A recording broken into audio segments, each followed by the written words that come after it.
Ir tai yra iš tikrųjų civilizacinis lūžis, kada žemdirbiai pakeičia gyvenimo būdą ir susiduria dvi sėsli agrarinė ir klajoklinė nomadinė civilizacija. Jau tai yra nuo senų senovės užprogramuotas konfliktas, kuris iš esmės gyvas iki šiol, nes skirtingai, tarkime, nuo labai modernių vakarų, rytuose egzistuoja begalinė ekonominių sanklodų sistema, kur iš tikrųjų tie konfliktai dar nuo Kaino ir Abelio laikų vyksta. Tai vienas dalykas. Antras dalykas, kad iš tikrųjų turėkim omeny, kad artimieji rytai tai yra civilizacijos lopšys. Mes ten turime pačias senasias civilizacijas. Egiptas, Mesopotamija, Asirija, Hetitai. Čia atsiranda pirmosios rašto sistemos, čia atsiranda pirmos institucinės religijos ir tai vėlgi iš tikrųjų programuoja iki šiol besitęsiantį konfliktą. Trečias momentas, kad iš tikrųjų konfliktas susijęs su trijų giminingų viena iš kitos išplaukusių religijų klausimų. Judaizmas, jos palikuonis tęstinumas krikščionybė ir islamas, kuris susikūrė judaizmo ir krikščionybės pagrindu. Tai vėlgi iš tikrųjų tai programuoja konfliktą, kai trys skirtingi to paties dievo garbinimo metodai yra, tai kas garbina tą dievą geriau. Ir tada atsiranda toks grinai akivaizdus priešiškumas vienas kitam. Dar vienas momentas, kurį norėčiau pabrėžti, tai tarkime yra tarkime pokolonijinė patirtis, kai iš vienos pusės, tarkime, rytai į europiečius žiūri kaip savo skriaudėjus, kurie vis dar yra jiems skolingi už tai, ką jie darė kolonializmo laikotarpiu. Europiečiai savo ruožtų, ypač tos buvusios kolonijinės imperijos, prisiima atsakomybę, kad taip mes esame kalti, welcome, mes jums padėsime išspręsti problemas, kartais, tarkime, pasikviesdami ir apgyvendindami. Vienas dalykas. Kitas dalykas, kad, tarkime, pokolonijinis laikotarpis artimuosiuose rytuose, Šiaurės Afrikoje, gal galiai islamiškajame pasaulyje sutampa su šaltojo karo laikotarpiu, kur bet koks, tarkime, visuomeninis, politinis, nacionalinis judėjimas Sovietų sąjungos buvo traktuojamas kaip pasaulinės komunistinės revoliucijos sudedamoji dalis, į tai buvo investuojama pinigai, intelektas, karinės technologijos. Priešinga pusė elgėsi adekvačiai, taip buvo sukurta teroristinė kultūra, kuri turint omeny iš viso, tarkime, artimuosiuose rytuose vyro suvokimo kaip kario, kur yra, tarkime, ginklo, karo kultūra, iš tiesų labai stipriai suvešėjo. Ir jeigu, tarkime, kalbėti, tarkime, apie dabartinis, išaugusį artimųjų rytų terorizmo pavojų, tai turėkime omeny, kad pasibaigus šaltajam karui, nors dabar, tarkim, tokia nauja jos stadija užėjo, nauja fazė, daugelis tų aukštos kvalifikacijos profesionalų, kuriuos ruošė sovietų ir amerikiečių bei kitų spectarnybų instruktoriai, tarsi lieka be darbo ir niekam nereikalingi taikioje fazėje. Vadinasi, jiems reikia rasti būdą, kaip save įprasminti. Jie nieko kito daugiau nemoka ir tada prasideda, tarkime, įvairiausi teroristiniai projektai, kurie galbūt kitą kartą tiesiog slypi tiesiog už tų pačių žmonių nusikalstamo gyvenimo būdo, nusikalstamos mąstysenos. Dabar dar viena iš tikrųjų labai ta baisi problema, kuri tą krizę aštrina, tai yra mentalitetų dalykas. Tarkime, liberali, moderni, turtinga, soti, komfortabiliai gyvenanti Europą, iš viso vakarų pasaulis, jis iš tikrųjų atsisako galbūt tų tradicinių vertybių, visų pirma, religijos. Mes turėkime omeny, kad vis dar gyvename apšvietos laikais suformuotoje mąstysenoje, kurią nulėmė tikėjimas pažanga, demokratija, kad mokslas gali sukurti geresnį pasaulį, O tarkime, religija yra iš tiesų praeities reliktas, kuris tarnavo kažkieno interesams. Ir vakarai iš principo virsta tą indiferentišką visuomenę ir kartais netgi labai keisti dalykai būna, kaip tarkim, žinau, tokie atvejai, kai viena Italija mokytoja kažkur iš centro vizituodama kažkokio tai situacijoje provincijos mokyklą užėjo į klasę, pamatė virš lentos kabantį kryžių ir pasakė, Dieve, nuimkite tą kryžių, jis žeidžia mane jausmus, įsitikinimus. Tai suprantat, kada, tarkime, islamo kultūros žmogus mato europietį atsikratantį savo religijos, jis sako, taip, vadinasi, tie žmonės iš tikrųjų tarnauja ne Dievui, o šėtonui. Ir daugeliu atveju yra, tarkim, vakarietiškas gyvenimo būdas, masinė kultūra islame traktuojama kaip, na, tarkime, pavadinkime labai švelniai kaip moralinis nuopolis. Tai yra, Holivudo filmas su kažkokia intimesnė scena virsta pornografija, žmogui iš rytų, kuris nelabai pratęs prie vakarietiško, tarkime, vaizdo, atvykus į bet kokį didmiestį ir pamačius reklaminį stendą su gražia mergina vienais apatiniais, sako, Dieve mano, jų visos moterys yra paleistuvės. Ir va čia yra tokie nesusikalbėjimo dalykai, kurie visas tos, reiškia, konfliktų skatina. Ir be abejonės, islamas iš religijos daugeliu atveju tampa ideologija kaip tai vakarietiškos kultūros, kuri eina per visas masinės, reiškia, medijas po visą pasaulį, atsvara. Kažko reikia atsilaikyti, išlaikyti savo identitetą. Ir tada islamas pradeda tarnauti būtent tam dalykui. Tai va čia iš tiesų labai grubiai, labai paviršutiniškai kalbant apie tą visą kompleksą priežasčių, kurios artimuosius rytus daro širšių lizdu. Ačiū labai Robertui už tokias negirdėtas dar tikrai istorinės įžvalgas. Gal turi kiti kalbėtojai ką papildyti? Tai tada papildyti. Aš gal pabandysiu mikrofoną pasinaudoti. Tai tik įsijungtam į viršų. Įsijungtas, man atrodo. Alio, ne? Šitą pabandysiu. Turėtų veikti. Taip. Labas rytas, norėjau sakyti, bet jau diena. Tai iš tikrųjų, tai, kad čia susirinko šeštadienio rytą ir dieną tiek nemažai studentų, rodo, kad labai gerą apčiuopėte temą organizatoriai. Tai ačiū Jums už tai. Aš iš tikrųjų nuo tokių, kaip čia, fundamentalių aspektų, kurius Jūs palietėt, norėčiau pereiti prie gal tokių, kaip čia, politinių, techninių momentų, kodėl staiga tokie rekordiniai skaičiai pradėjo plūsti į Europos Sąjungą. Ir iš tikrųjų, pradedant kalbėti apie tai, reikia labai gerai suvokti, kas vis dėlto darosi Sirijoje. Nes mane labai nustebino iš tikrųjų dar rugsėjį, rugpjūčio pabaigoje, kai pasirodė pirmieji, tie didieji pabėgėlių srautai Europos Sąjungoje, Lietuvos politikai pradėjo kažkaip keistai kalbėti, kad tie pabėgėliai bėga iš Sirijos ir negina savo tėvynės nuo teroristinių organizacijų ir taip toliau.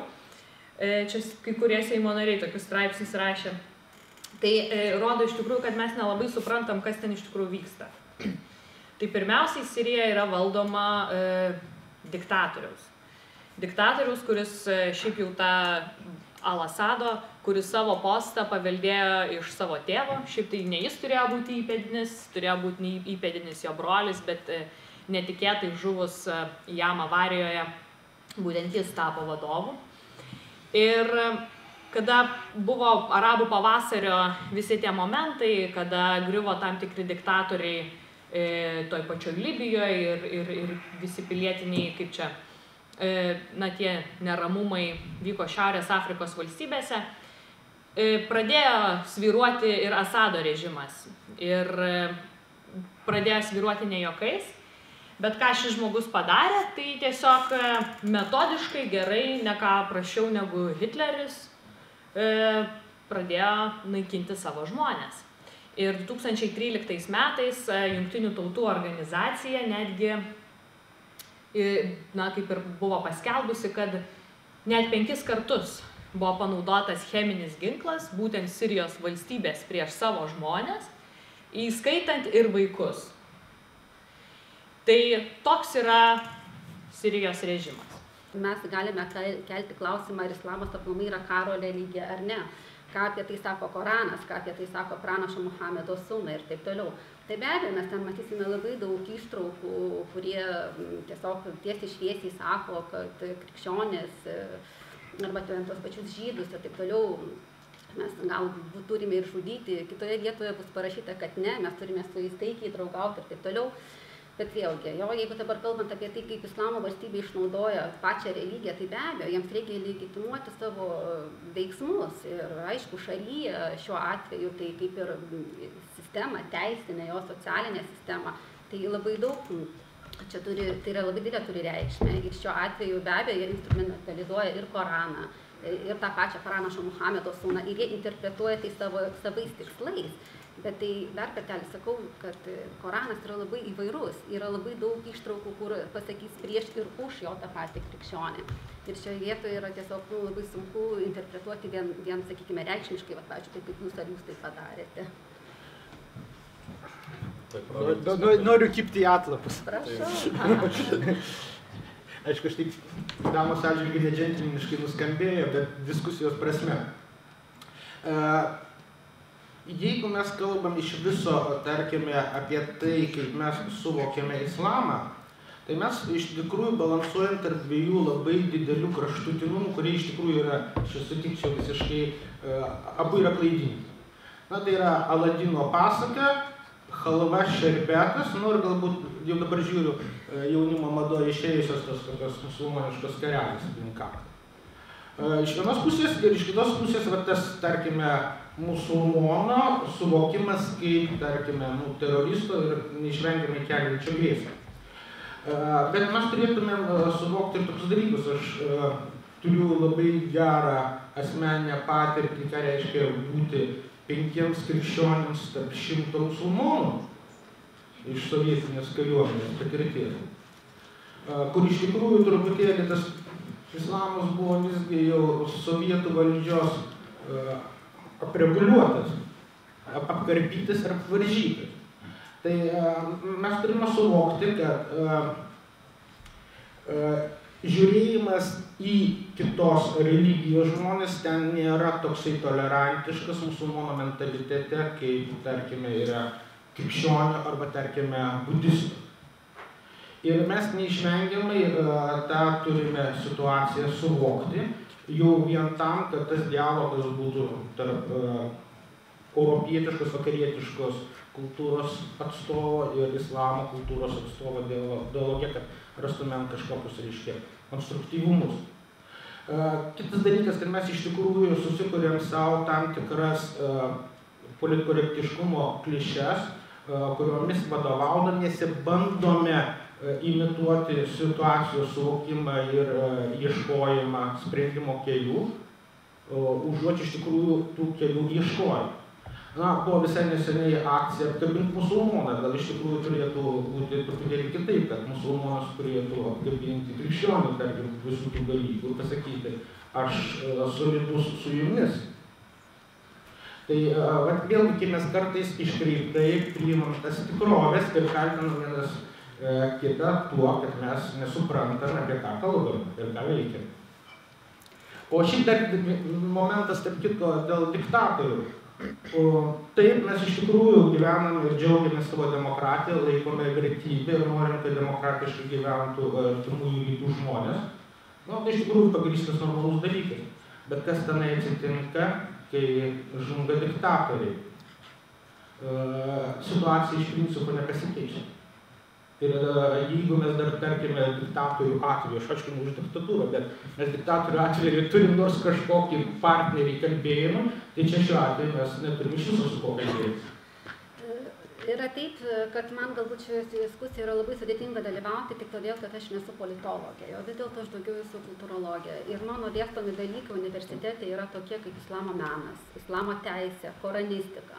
Tai galbūt iš šios perspektyvos aš tiesiog mėginsiu galbūt daugiau jo, bet ne iš politologinės. Kas yra tolerancija? Tai yra labai abstraktus irgi reiškinys, man atrodo. Pasakyti, kad mes esame tolerantiški, jie to aišku daryti negalime. Jeigu jau aplamai lyginant islamo ir krikščionybės kultūrą, tai suprantat, kas yra pats islamas, yra tokia kultūra, kuri labai daug ir tolerancijos, ir pluralizmo skatina.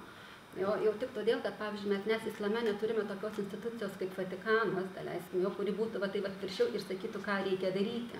Mes islame turime 4 teisinės mokyklas, kurios visiškai lygiagrečiai galime sėdėti tarpusavį ir diskutuoti. Ir labai skirtingai mes galime tą patį Koraną interpretuoti. Ką tai reiškia? Kad visos nuomonės islame yra leistinos. Jo? Ir, pavyzdžiui, yra tokie dalykai, kad mes dabar sakome, ar aplamai musulmonas gali demokratijoje gyventi ar negali. Jūs sakote, vienas diktatorius miršta ir pasikeičia, reiškia, kas niekas, jo nepasikeičia. Tai irgi tiesiog reikia suprasti paprastą labai dalyką, dar kartelį. Kokį indėlį, būtent mes turime vakarai į tai. Jūs jau minėjote savo pristatymę, kad islamas, jisai turi, sakykime, galbūt ne islamas, bet galbūt islamo tauta, jeigu taip galima apibrėžti, turi tam tikrą, sakykime, jie yra kaip ir nuskriausti, to pokolonialinių, sakykime, režimų. Mes puikiai žinome, pavyzdžiui, kas vyko pačiame Alžyre po to, kai prancūzai išėjo. Elementarus faktas. Tai, ko jie negalėjo išnešti iš bibliotekų, jie tiesiog viską sudegino ir taip toliau, suprantat. Ir dabar tai, kad tos valstybės negali demokratiškai vystytis, tai, aš galbūt čia per daug jau griežtai už to islamo pasaulį, šiaip tai čia kažkaip taip nebūdinga man, bet irgi yra faktas tas, kad galbūt mes turime per daug ten naftos, kuri reikalinga vakarų pasauliu ir taip toliau. Ir jeigu jau kalbant apie patį Talibano režimą ir apie islamo valstybės, tai man atrodo, kad visi vakarų analitikai, jie tiesiog sako, kad tai yra made in USA, ir taip toliau. Taip, čia iš tikrųjų tokia kultūrinė diskurso buvo daugiau, kaip čia, diskusija, ar ne? Bet aš norėčiau, jūs palėtėt pabaigoje savo šito pasisakymo tokį jau tą politinį, tą prieigą, tai aš norėčiau kažkaip ją gal pratęsti. Dėl naftos. Įdomus dalykas yra tai, kad Jungtinėse Amerikos valstijose jau yra įvykusi skalūnų revoliucija ir jie patys turi dabar labai daug išteklių ir naftos. Dėl to yra tokia nuomonė netgi, kad galbūt dėl to Obama jau nebėra taip susidomėjęs stabilumu tose valstybėse, kaip anksčiau Amerika domėjasi, bet čia truputį toks trumpas ekskursas. Ką aš iš tikrųjų norėčiau grįžtant šiek tiek dar prie pabėgėlių, ne tarp civilizacijų kovos, bet prie pabėgėlių grįžtant. Yra labai įdomu tai, kad, taip, mes Europos Sąjungoje turime, į Europos Sąjungą įvažiavo labai nemažai jau žmonių. Jų labai daug yra Turkijoje, kaip girdėjom, 2,2 milijono, Libane 1,5 milijono, Jordanijoje beveik 700 000, Irake 250 000, Egipte 130 000. Bet pažiūrėkime, ir čia gal iš tikrųjų jūs galėsite pakomentuoti, kodėl taip yra. Pažiūrėkime į Persijos įlankos valstybės, kurios yra šiek tiek kultūriškai artimesnės galbūt Sirijai ar panašiai. Ten nei Saudo Arabija, nei Kuveitas, nei Kataras, nei Omanas, nei Jungtiniai Arabų Emiratai nepriėmė nei vieno pabėgėlio. Tai ten yra teisinių dalykų, nėra ten pripažįstamas, man atrodo, kaip pabėgėlio statusas. Jie finansuoja tas stovyklas tose kitose valstybėse, jie padeda finansiškai, bet patys irgi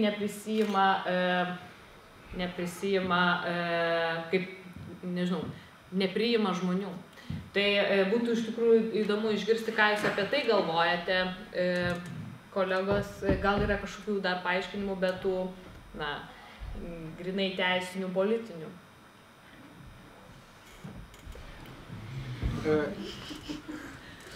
Kolega iš Turkijos ambasados labai gražiai pasakė, kad turkai ir arabai ne visai broliai. Sirai ir arabai irgi ne visai broliai.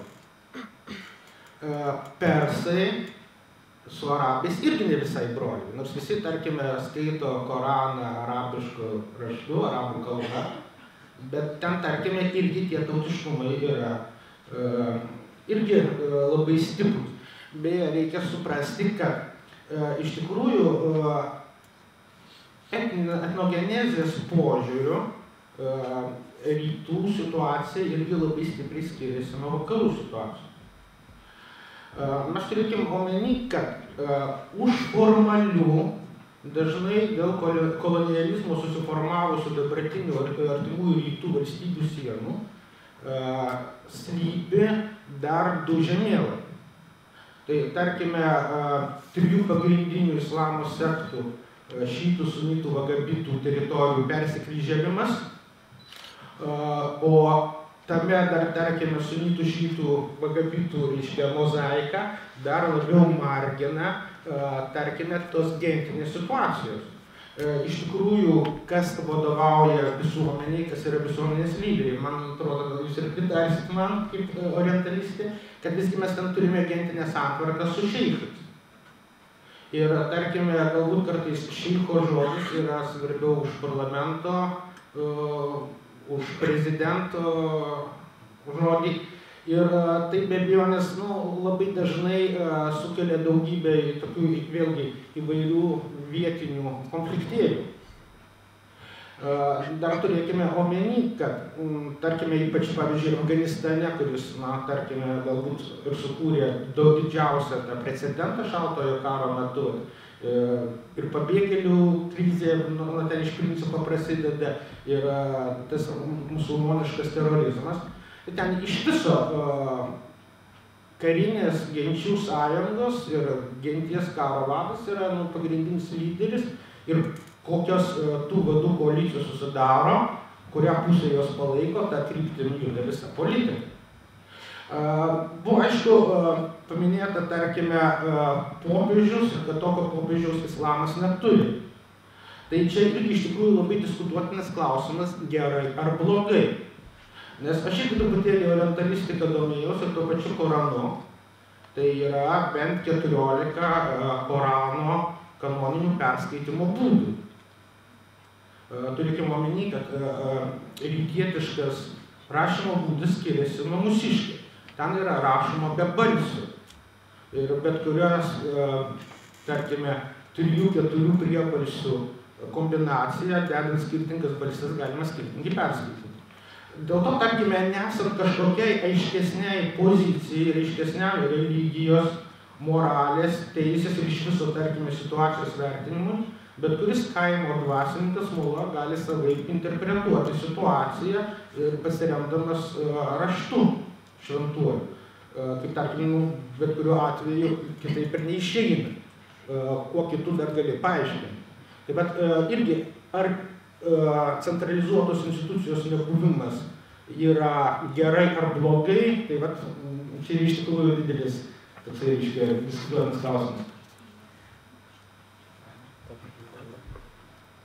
Aš dar vieną klausimą užduosiu ir tada perėsim prie klausimų publikai. Tai Aušrinės noriu paklausti, kas yra dabar daroma iš vakarų pusės ES ir JAV, kad spręstų konfliktus, ko galbūt padaryta per daug ir persistengti, ką dar būtų galima padaryti. Aš iš tikrųjų norėčiau truputį pakalbėti, ką galima padaryti. Tai kad tarptautinė bendruomenė daugiau padėtų toms valstybėms, kurios dabar priima didžiausius žmonių kiekius, ar kad galėtų pradėti spausti tas pačias Persijos įlankos valstybės, tai yra vienas dalykas. Bet Europos Sąjunga, iš tikrųjų jau šiek tiek ir Lietuvoje apie tai pradedama kalbėti, jinai per mažai išnaudoja savo tą vadinamą minkštąją galią. Nes pirmiausia, Europos Sąjunga susiformavo kaip ekonominė bendrija ir jinai niekada iki šiol dar net neturi kažkokių karinių ten svertų ar taip toliau. Tai Europos Sąjunga turi kaiminystės politiką. Mes žinom, yra rytų politika, yra viduržemio politika ir taip toliau. Europos Sąjunga galėtų būti šiek tiek atviresnė ekonomiškai šitoms valstybėms. Dabar su Sirija, tai čia šiuo metu yra kitas klausimas, nes ten neaišku, su kuo reikia kalbėtis. Bet apskritai, kodėl, pavyzdžiui, žmonės yra ne tik karo pabėgėliai, bet ir ekonominiai migrantai, yra todėl, kad tenai yra silpna ekonomika, valstybės nelabai turtingos. Europos Sąjunga savo bendrą rinką žiauriai saugo nuo trečiųjų valstybių. Ir šitoje vietoje mes galėtume šiek tiek atsiverti tų šalių galbūt, tų šalių ūkiniai veiklai įeiti į Europos Sąjungos rinką. Tai yra vienas dalykas. Na ir be abejo politiškai stiprinti tą kaiminystės politiką. Tačiau aš vis dėlto manau, aš suprantu visiškai, ką jūs kalbate dėl vieno, kaip čia, tarkim, autoritarinio vadovo, nes dažniausiai, kada yra vadovas, tai yra kažkoks stabilumas, nors jis nedemokratinis, ten žmogaus teisės pažeidžiamos, bet stabilu ir aišku tarptautiniai bendruomeniai, kas yra tenai, kaip čia, galva. Kada prasideda tie visi procesai, perėmimai, rinkimai demokratiniai ir taip toliau, taip tada prasideda toks bandymų klaidų metodas ir neaišku, kas valdžioj ir su kuo čia kalbėtis. Ir iš tikrųjų tada atsiranda tų tokių žlugusios valstybės, fail state požiūrį. Bet nepaisant to, ką aš ką tik pripažinau, žodžiu, jūsų logiką, aš vis dėlto manau, kad reikia siekti Sirijoje Asado režimo nuvertimo ir mėginimo tiesiog tom opozicinėm jėgom įeiti, padėti įeiti. Žinau, kad nesutiksit tikriausiai. Taip, kaip žadėjau, tai kas tas jėgos, mes jas turime tas jėgas? Labai silpnas. Mes apsimėlėme. Aš norėčiau replikuoti tą religijų skirtumus. Robertas minėjo, pirmiausia, religiją susijęti su rinka tai sudėtinga, nes yra islamo šalių, kurios yra labai ten prieš istorinės, ten kur kariai atlieka misijas, pasako, kad kaip 16 amžiuje tiesiog žmonės gyvena ten iš purvo sudegtose jurtose. Arba yra tas pats Dubajus, kuris yra labai modernus, tai irgi islamo šalis. Lygiai taip pat kaip ir katalikai tarpusavį kariavo. Tai čia gal labiau yra kultūriniai skirtumai, o ne religijos, nes religija tai labai mažą dalį tų visų, nes kai atsitinka kažkokia nelaimė arba kažkas, tai visi pamiršta tą religiją ir vis tiek daro pagal savo mentalitetą. Po to kitas buvo, Robertas minėjo, kad ar yra tas popiežius, ar nėra. Tai ortodoksai irgi neturi, nes yra Maskvos, Kievo, ten atskiros tos ortodoksų lyderiai. Po to anglikonai, olandai turi savo karalių, kuris yra ir bažnyčios galva lygiai taip pat. Ir jie kažkaip gerai gyvena. Po to dėl to, kad tai yra tam Korane parašyta, kad reikia kariauti, tai taip, Korane yra parašyta, kad reikia kariauti ir ypatingai Mahometas buvo karo vadas, bet ir, lygiai taip pat ir Biblijoje rašo, kad imk tiesos kalaviją ir daužyk ten kitus. Arba taip pat parašyta ir Talmude, kad reikia nužudyti kitatikę. Taip, kad kiekvienoje religijoje galima rasti tokių eilučių, kur rašo, kad reikia kažką nužudyti. Bet čia labiau yra, nes pirmiausia, kas buvo toks Mahometas, tai jisai buvo karo vadas pirmiausiai. Jis ten buvo karo vadas, kuris laimėjo daug žygių ir taip toliau, ir tik paskutiniai eilutė jisai buvo dar kažkoks pranašas. Bet nors dabar visi žino jį kaip pranašą. Tai, o pavyzdžiui, krikščioniškos religijos kodėl mažiau kariauja, bet vis tiek kariauja. Todėl, kad vis tiek, ten kas parašyta, tai vienas kitam prieštarauja visuose raštuose, bet vis tiek žmonės seka labiau patį lyderį, kas įkūrė tą religiją. Tai kadangi tas buvo karo vadas, tai ir seka karo vadu, o kadangi tas buvo Jėzus Kristus toks niekada nekariavo, ten trenkė per vieną žandą atsuk ir kitą, tai todėl krikščionys yra ramesni, tai gal ir tą ekonomiką labiau sukuria, nors irgi kariauja. Dabar galvoju, kaip aš turėčiau atsakyti, aišku, į tai. Gal pasakyti, kad jaučiuosi sutriuškintas. Iš tikrųjų, tai, ką Čiulis pasakė, viskas yra šaunu ir tai yra iš principo realiai ne prieš tai, ką aš pasakiau, iš tiesų tik patvirtinant tuos dalykus. Bet mes truputėlį, ko aš labiausiai norėčiau visur tuo, ką aš jums kalbėjau. Apsaugok Dieve, sukurti iš viso musulmono kaip priešo ir pavojų šaltinio įvaizdžio. Vėlgi iš to savo sovietinės armijos patirties turėjau 2 bičiulius musulmonus, kurių niekada nestatyčiau šalia savo brolių lietuvaičių. Ir tarkim, toje kariuomenėje kartais tokiose situacijose išgyvenant su jais buvo lengviau negu su tautiečiais.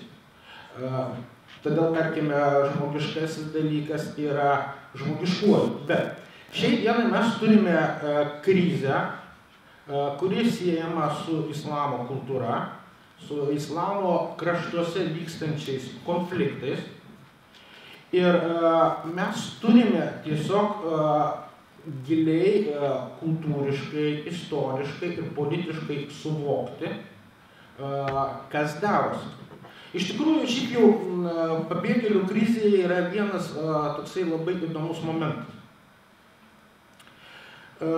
Aš kiek pasižiūriu, tarkime, filmuotą medžiagą rodomą per įvairius, tarkime, žinių kanalus ir rodom tuos pabėgėlių srautus, aš tų pabėgėlių tarpe matau labai daug jaunų, fiziškai stiprių vyrų. Tarkime, jeigu būčiau koks nors mobilizacijos tarnybos vadovas, pridėčiau tokius žodžius, kad tinkamų karo tarnybai, kurie labai, reiškia, gražiai sako, kad mes įsikūrsime vakaruose, pageidautina nebiednoje Vengrijoje, turtingoje Vokietijoje ir pasiimsime savo, reiškia, žmonas ir vaikus. Nežinau, kaip, tarkime, šiuolaikinė krikščionių ir islamo ar judėjų vyrai mąsto, aš dar matyti su to seno kirpimo vyriškis, kuris mąstytų taip, jeigu yra sunki situacija mano šalyje ir mes turime bėgti, tai aš visų pirma savo žmoną, vaikus į tą saugią zoną išvedu, o pats jau pridengiu savimi. Tada klausimas yra toks, kad jiems visiškai nusispjauti jų žmonas ir vaikus, ar jie iš viso neturi, tai jis pasiteisina. O jeigu pasiteisinas, kad jie kažkada atsiveš savo žmonas ir vaikus, jeigu jie yra arba liks gyvi, tai kodėl jie čia taip bėga? Tie jauni, gražūs, stiprūs, fiziškai vyrai, kurie sudaro 50% visų pabėgėlių. Taip, mačiau dar ranką publiką, prašau. Čia kelias replikos, kadangi atstovauja Maltos ordino pagalbos tarnybo, jie yra tokie kaip nacionaliniai iš Libanio, tam pačiam ir Turkijai turi visų organizacijų, kurios padeda. Tai vienas pastebėjimas yra tas, dėl ko jūs neužsikabino, dėl ko yra bėgama iš Turkijos, tos pačios per Turkijos sieną, tai atkreipkite dėmesį, kad karas vyksta jau 4-5 metai ir dauguma piliečių tiesiog nusibodo gyventi prastom sąlygom stovyklose. Tai jeigu jūs asmeniškai kiekvienas iš čia gyventumėt 4-5 metus stovyklose, kur pagal visus įstatymus valdžia turi tos valstybės nustatyti tavo saugumą, o ne kažkokia tarptautinė teisė ar dar kažkas, kai kariai aplinkui ir dar neaišku, ar tu grįši į savo valstybę, tai tu tiesiog pradedi planuoti savo gyvenimą į ateitį ir pradedi vykti kitas šalis, išnaudoti savo išsilavinimą, nes Sirija, jeigu neklystu, buvo seniau bent jau kalbam, kad tikrai viena iš labai stipriai išsilavinusių valstybių. Tada kitas dalykas yra pats klausimas, replikuojant aušriniai, tai ar NATO turėtų įvesti savo karinės pajėgas į pačią valstybę, į pačią Siriją ir tada bandyti tvarkytis. Nes, pavyzdžiui, kiek aš dabar supratau, tai turime 2 frontus, tai yra Daesh ir ta pati Sirijos valdžia. Ir dar, jeigu atkreipiant iš seniau, dar 3 frontas yra Rusijos atakos pradedamos, kurios dar labiau pradeda stiprinti visą tą, nors Sirija ir Rusija jau nuo 1950 metų, kai jau senelių su Sovietų sąjunga labai artimai bendravo. Tai vėl tokia geopolitinė situacija, ar mes turėtume labai stipriai kištis visą šitą. Ir palikti tokį, kaip jau seniau minėjo, palikti dabartinį valdovą, kuris iki seniau dėl visos tos ganėtinai stiprios diktatūros galėjo suvaldyti, net nežinau kaip įvardinti visą tai. Taip, tai Robertas jau daug šnekėjo, tai dar labai noriu pasakyti ir tada aušrinė galės atsakyti. Tiesiog yra taip, kad galbūt aš norėčiau grįžti prie pačios temos, jo yra krizės šaknis. Tai pirmiausia, ką norėčiau pasakyti, aš tikrai esu labai prieš, kad ieškoti krizės šaknis pačioje kultūroje ar islamo religijoje. Vis dėlto aš manyčiau, kad tai yra politiniai dalykai, jo ekonominiai dalykai ir taip toliau. Ir šiuo atveju, kada mes turime tokią chaosą artimuosiuose rytuose, tai mes turime tikrai pripažinti, kad jisai įvyko su mūsų vakarų pagalba. Tiesiog mes turime prisiminti tos įvykius, kada buvo tiesiog pašalintas Huseinas. Jo? Ir dėl to atsiranda politinis vakuumas ir tai, ką mes dabar darome, jo, aš noriu pasakyti, iš tiesų mes padarėme su savo rankomis. dabar tą viską sutvarkyti, tiesiog nesu politikai, labai sunku būtų į tai atsakyti. Bet vėlgi kažką tai pašalinti, kažką tai pastatyti, tai lygiai taip pat mes vėl bandome kažkur tai ieškoti savo marionečių, kurie galėtų vykdyti politiką artimuosiuose rytuose mūsų pačių interesų. Tai galbūt mano tokia intencija iš tiesų kaip orientalistės ir žmogaus, kuris tiesiog tikrai labai puikiai išmano arabų pasaulį, arabų kultūrą ir religiją, pabandyti kažkaip tai leisti jiems pačiems susitvarkyti savyje viduje ir mažiau jiems bandyti aiškinti, ką jie turi daryti, kaip jie turi gyventi ir ką jie islame savo daro ne taip, kaip jie turėtų daryti. Tai čia galbūt mano toks paskutinis būtų žodis, paskutinis atsiprašau. Aš iš tikrųjų sutinku su jumis, kad kažkaip aš net ir neliečiau savo pasisakymuose to kultūrinio aspekto, nes viena vertus aš išmanau labai paviršutiniškai, kita vertus aš manau, kad iš tikrųjų ten yra pirmiausia ekonominės ir politinės priežastys šitų konfliktų. Aš tikėjausi klausimo apie karinės priemonės ir labai nenorėjau apie tai kalbėti. Iš tikrųjų, dėl to aš paskutiniam savo pasisakymą daugiau kalbėjau apie tą minkštąją ES galią, apie kaiminystės politiką, apie ekonominius santykius. Aš nemanau, kad reikia įvesti sausumos kariuomenę, apie ką dabar yra kalbama, bet iš tikrųjų vis dėlto, kada yra diktatorius, kuris cheminį ginklą naudoja prieš savo žmonės, aš abejoju, ar tarptautinė bendruomenė neturi reaguoti ir neturi siekti valdžios pasikeitimų. tą pačią istoriją apie cheminių ginklų naudojimą mes jau girdėjome apie Sadamą Huseiną ir pasirodė, kad tiesiog visa tai buvo absoliučiai iščiupta iš piršto, atsiprašant už tokį pasisakymą ir taip toliau. Tai va šita demonizacija, kuri vyksta va šiuo laiku prieš bet ką, kas dabar netinka mūsų požiūriams, jo vakarų, tai aš esu iš tiesų prieš tai, suprantat, ir pavyzdžiui, man tokia, tiesiog aš tikrai labai, sakykime, sunkiai man apie politiką kažką tai kalbėti, nes nesu politologė, dar kartelį tai galiu tai pabrėžti. Bet iš kur mes žinome, ką jisai ten kur ir naudoja. Aš, pavyzdžiui, netikiu lygiai taip pat, kaip, todėl, kad aš turiu patirtį su Sadamu Huseinu, suprantat. Tuos pačius cheminius ginklus Sadamas Huseinas pirko iš Amerikos ir tai yra faktai. Kai jiems reikėjo, kad Sadamas Huseinas kovotų prieš šiitus Irane. Suprantat, ir kada jisai mums tampa netinkamas, mes tai atskleidžiame kaip faktus kažkokius. Dėl cheminio ginklo, čia trumpai, man yra tekę bendrauti. Dėl cheminio ginklo, tai kaip jeigu neklystu, tai nebuvo taip tiksliai ir patvirtinta, kad jis buvo 100% vartotas, bet man yra tekę bendrauti su humanitarinės pagalbos teikėjais, kurie tiksliai dirba Sirijoje ir yra ten specializuojas ir jie daugmaž beveik visi 95% patvirtina, kad taip, aš manau, kad tai buvo. Šiaip gal labai trumpai, dėl tų įrodymų, tai yra pilna ir filmuotos medžiagos nuleidėja, kur žmonių lavonus verčia į ten duobes ir taip toliau, aš nenoriu plėtoti, bet yra tų įrodymų, kad ten yra žiauriai elgiamasi su žmonėmis, tai tik toks trumpas komentaras. Dar klausimų, prašau. Aš praeitą kartą, kai klausiau, neprisistačiau, esu Eglė Viskuskaitė, norėčiau būti Eglė Kšiškovai, bet kaip žinot, Lietuva nežuoda pasų su W raide, tai neteko pasimti jo pavardės. Ir dėstau čia ESM universitete migracijos politikos ir ekonomikos kursą, kadangi savo doktorantūros mokslus baigiau JAV ir būtent su migracijos pilietybės tapatybės klausimų specializacija. Ir man atrodo, kad mes tai, ką čia kalbame, reikėtų atskirti du sluoksnius. Vienas sluoksnis tai yra tos tokios tiesioginės priežastis, kodėl dabar tokia masė žmonių eina.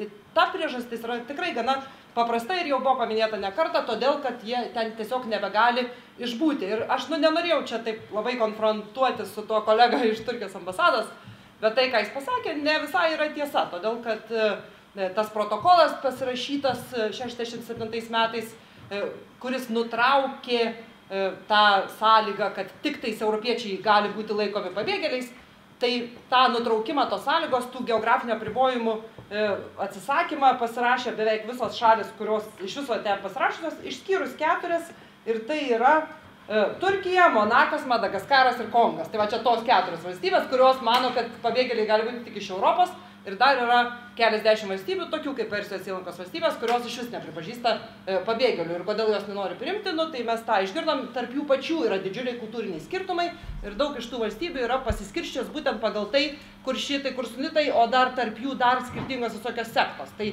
mes negalim norėti, kai būtų visi vienodai, čia tas pats, kai nuvažiuoju į Ameriką ir turiu aiškinti, mes ne Rusija. Tai mes panašiam lygiai kalbam apie tą regioną, kada mes norim pasakyti, kad jie visi turėtų vienodai mąstyti ir vienodai su kitais elgtis.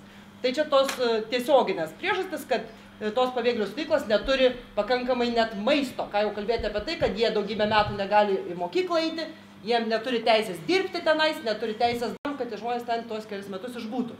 Bet jeigu žiūrėti daug giliau į priežastis, ir va, tos kur tos šaknys, ir ką kolegos sako, kad taip mes patys vakarai ten esam prikišę nagų. Mums lietuviams sunkiau tą suprasti, nes mes kaip ir nebuvom kolonialistai, mes buvom kolonizuoti ir mes iš kitos pusės žiūrim.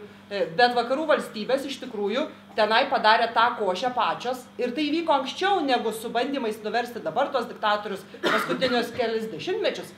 Irano revoliucijos nebūtų buvę, jeigu nebūtų tenais žaidę Britai su šachu 50 kažkuriais metais. Sirijos valstybės apskritai nebūtų kaip tokios, jeigu ne prancūzų ir britų žaidimai tarpusavyje, nes jie ten sudėjo, nubraižė sienas kaip sugalvojo, sukišo 6 skirtingas grupės tenais. Čia panašiai kaip turbūt visi iš istorijos pamokų mokykloje atsimenat, paėmė Europą, Afrikos žemėlapį, suliniuoti ir pabraižė sienas. O kad ten perskelė kažkokią tai tautą į dvi ir sukišo tokias, kurios visai nenori kartu būti į vieną šalį ir paskui stebės, kodėl ten problemos. Sakom, kodėl jie negali pas save susitvarkyti? Todėl, kad ten jiems padarė nesąmonę kiti, tai kaip jie paskui susitvarkys. Nu, sako, nu vis tiek čia jau seniai tas buvo, dabar mes galim kažkaip, nu jau jie dabar patys atsakingi. Pažiūrėkit, kokią pas jos infrastruktūrą.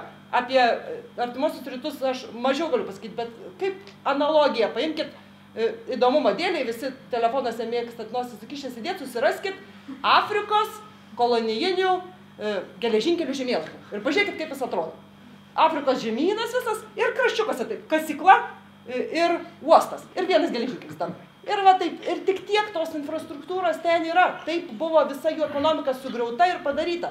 Ir mes norim paskui, kad jie ten kažką išspaustų iš tos savo situacijos kažkokį stebuklą. Tai vakarų kaltė yra daug gilesnė, istoriškai daug ilgesnė ir tai, kas buvo padaryta tada, atsiliepia dar ir dabar. Todėl sakyti, kad tegu jie ten patys susitvarko, yra nerealistiška maždaug. Tegu įvyksta stebuklas. Nu, gal jis ir vyks, bet tai nėra sprendimas. Iš kitos pusės, kad mes ten kažką, mes galim jiem pagerinti, tai irgi taip nebus, nes mes prigadinom. Žodžiu, aš nenoriu taip visai neigiamai sakyti, bet pažiūrėjus į istoriją, atrodo, kad pakankamai yra padėtis be išeities. Ir geriausia, ką galima padaryti šiuo momentu, nu taip labai žmogiškai, tai duoti kiek įmanoma daugiau pinigų ten toms stovyklom egzistuojančiam, kad tie žmonės bent galėtų gyventi ten kol kas ir nejaustų to tokio poreikio kažkur tai dar toliau bėgti. Bet aišku, tai nėra ilgalaikis sprendimas ir jisai neišspręstų situacijos. Tai atsiprašau, kad visiems tokio pesimizmo uždėjau, bet man atrodo, svarbu nesidžiauti.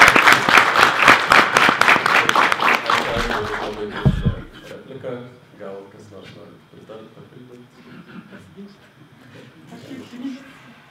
Aš norėjau iš tikrųjų gal pritarti dėl valstybių, kad mes irgi čia, na, kai kalbam apie tą situaciją artimuosiuose rytuose, mes matuojam tai per savo, kaip mes suprantam valstybingumą, kaip mes suprantam valstybės koncepciją per visą tą matą. Ten visai nes Europoje valstybė susiformavo pirmiausiai nacionaliniais pagrindais ir taip toliau. Ten buvo visai kiti pagrindai ir ten būtent ta siena, jinai nieko nereiškia. Yra tiesiog kitoks suvokimas. Tai šitą irgi reikia suprasti ir ypač aš pradėjau savo pirmąjį pasisakymą nuo to, kad kai kurie čia Seimo nariai kalbėjo, kodėl čia kažkas negina savo tėvynę. Tai būtent dėl to ir negina, kad ten visai kitoks supratimas yra apie kas yra valstybė, ar kas, na, visai kiti dalykai yra svarbesni tiesiog. Irgi, galbūt aš jau visiškai atsibodau, bet iš tikrųjų yra labai sudėtinga geopolitinė situacija dar ir ta prasme, ir čia irgi reikia suvokti tą dalyką, kad iš tikrųjų vystosi tam tikra įvykių grandinė. Yra Ukrainos bandymas Ukrainą integruoti ir dalies ukrainiečių integruotis į euroatlantinės struktūras. Ukrainos krizė. Krizė kyla iš dalies dėl to, kad ponas Putinas bando kurti Euroazijos sąjungą. Tai yra iš tikrųjų didžiulė ir ekonominė, ir politinė, ir galinti įmanymų turėti didžiąją geopolitinę galią struktūra, kurioje Ukrainos vaidmuo yra labai didelis. Ukraina iš Euroazijos iškrenta ir dabar iš viso kabo ore. Tada labai stiprėja krizė, gilėja Sirijoje, iš paskos prasideda pabėgėlių krizė, kurią dar labiau gilina jau fizinis Rusijos dalyvavimas Sirijos konflikte. Ar tie dalykai nėra tarpusavyje susiję? Na, va čia irgi iš tikrųjų didelis penas pamąstymui. Taip pat turim dar klausimų. Tada jau galime, aš paklausiu dar Roberto. Neseniai socialinėje erdvėje mačiau tokį argumentą, kad būtent teroristai, darydami savo išpuolius Europai, kaip pretekstą arba priežastį naudoja būtent kryžių žygius, kai krikščioniai tarsi irgi prisidengdami Dievo vardu vyksta ekspansija į kitus kraštus. Tai kaip jūs, koks jūsų požiūris būtent? Ir ar tai yra priežastis kryžių žygiai, ar tai yra pretekstas? Ir kaip jūs manote, ar teroristai gali ir kaip jie naudoja būtent? Labai puikus klausimas. Kryžiaus žygiai prasidėjo tuo metu, kai islamo religija tapo labai stipriu politiniu veiksmu ir kada buvo daromos karinės ekspansijos į, tarkime, visomis kryptimis. Tai ir Šiaurės Afrika, ir Vakarų Europą pirienai, tarkime, užkariauti, ir, tarkime, arabų ir turkų seldžiukų puldinėjimas Bizantijos. Jau aš nekalbu, tarkime, apie tos, tarkime, žiaurybės, kurias patirdavo, tarkime,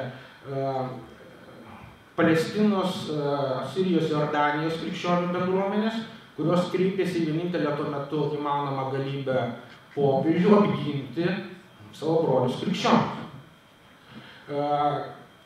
Kiek vėlgi pačiuose žygiuose, tai fiziškai vykdant juos, kiek buvo krikščionių gynimo ir kiek musulmonų teritorijų užpuolimo, tai vėlgi atskiras klausimas. Bet kuriuo atveju frankai, kaip juos vadino tuo metu arabai, iš viso islamiškasis pasaulis, liko islamo pasaulyje nuo kenkėjo, blogiečio, užpuolito, užkariautojo, griovėjo, grobiko įvaizdis. Ir tai be abejonės vis dar yra gyva.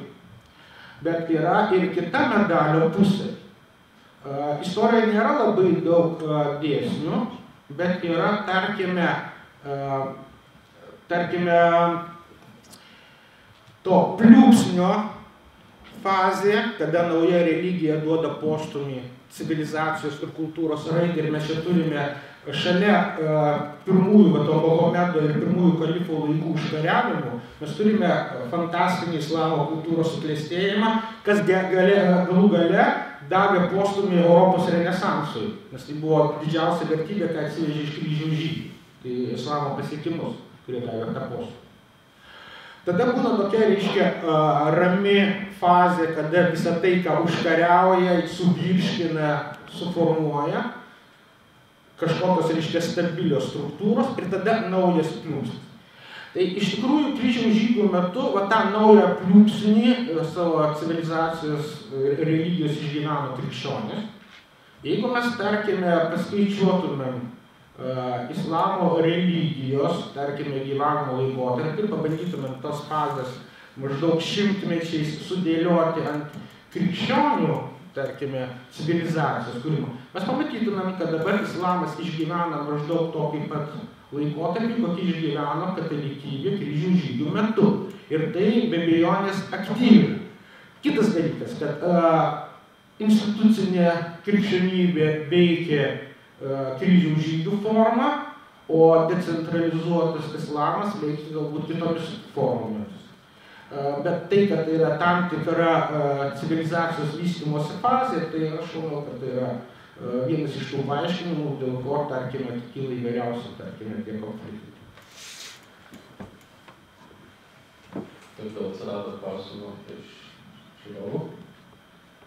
Na, visi nėra gerai, tada paskutinis klausimas, diskusijų laikas senka, čia kaip mums sudėti reikia, čia buvo nemažai diskusijų apie turbūt karį Irake būtent ir galima būtų gal dar kokį komentarą išgauti, kokia buvo jam rolė ir ar galėjo tas karas Irake, kuris taip ganėtinai kontroversiškai vertinamas, būti kaip ir ne priežastis, bet kažkas, po ko susidarė būtent tie konfliktai, kurias mums turime dabar. Kas nori komentuoti? Galiu tais 2 žodžius pasakyti dėl to. Reikia turėti omeny, kad Sadamo Huseino fenomenas yra susijęs su Irako tradiciniu konfliktu, kad Sadamas Huseinas buvo visų pirma amerikiečių projektas, kuris nenusisekė. Huseinas persimetė į Sovietų sąjungos pusę. Tada, tarkime, iš tikrųjų kažkurį laiką egzistuoja pakankamai nebaudžiamas dėl to, kad jį vieni iš supergalybių remia. Tada, tarkime, Sovietų sąjunga žlunga, Huseinas neturi užnugario, o Amerika, matydam, kad jis neturi globėjo, turi jį nubausti nepaklusnį. Šiaip iš tikrųjų labai yra graži analogija 90-91 metų sandūra.